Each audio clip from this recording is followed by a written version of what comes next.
Life on Earth depends on the ocean. It covers 71% of our planet, and naturally, people care deeply about it. With its abundant life and vast resources, the ocean means something different to every one of us. We all have our own interests. Generations of fishermen have gained a livelihood from the ocean. Conservationists are committed to protecting it, while a container ship captain needs deep water and direct access to the port via the shortest route. Time is money. So where do our priorities lie when a marine area is home to wildlife, fishing, and shipping at the same time? And what if the situation is complicated by minerals the mining industry wants to extract? Or if an investor plans to build a wind farm? The responsible planner, typically a government official, faces many challenges in dealing with all these demands. Exactly how do you satisfy all these people and their interests?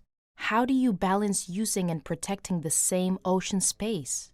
Marine Spatial Planning, MSP for short, is a relatively new way of managing human activities that take place in the ocean. It's a long-term and strategic process that guides where, when, and how human uses take place. This can be useful where there are opportunities for new uses or where activities impact on nature. MSP can help to balance competing interests, making sure society benefits while protecting the marine environment. So how do we get started?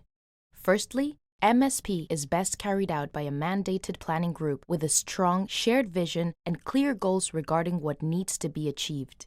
The planners must listen to as many interested parties as possible, and not just at the start, but right through the process. By working together with all those stakeholders that have an interest in the ocean, planners ensure that marine users build trust, commit to the process, and feel ownership of the plan produced with their help. Of course, this will bring questions. Lots of them. Shall we exclude mining from important fishing grounds? Shall we reroute the shipping lanes to make space for marine wildlife? Can we have tourism and conservation at the same time in the same location? MSP begins with an analysis of the current situation. Which locations have the highest natural value? Who is using the planning area? What are the government priorities for the ocean and its use? By drawing together as much data and information as we can on everything from fishing grounds to shipping lanes, from important natural habitats to oil and gas fields, we can map the details to understand some of the key issues that the plan must address. Next, MSP identifies where conflicts and synergies may lie, which activities can be easily combined, which are mutually exclusive. Options for the future are also considered. What trends do we expect in different industries? Deep-sea mining operations might look to expand, but what if newly discovered mineral deposits extend into nature conservation and tourism areas? This puts us in a position to develop alternatives and decide on the preferred spatial option. This might involve trade-offs between interests. Reaching a compromise will require negotiation, but this can only be successful if the stakeholders are at the table and can be heard.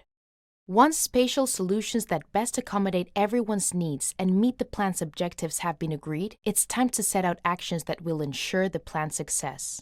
These may include areas or policies which prioritize certain uses, such as mining or wind farms, or rerouting shipping lanes to give more space to whales. Such management actions should be developed with input from all marine users and interest groups to help ensure that the plan is supported by as many stakeholders as possible.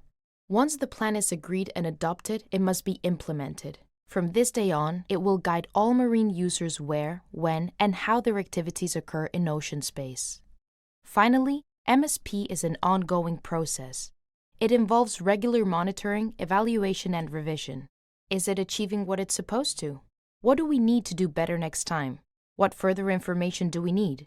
Naturally, things change. The climate, investor interests, politicians, and their priorities. So the plan will need to be adapted over time. If done well, a marine spatial plan will support not just today's livelihoods, but those of future generations. For that very good reason, it's no surprise that MSP is now spreading across the world's seas and oceans.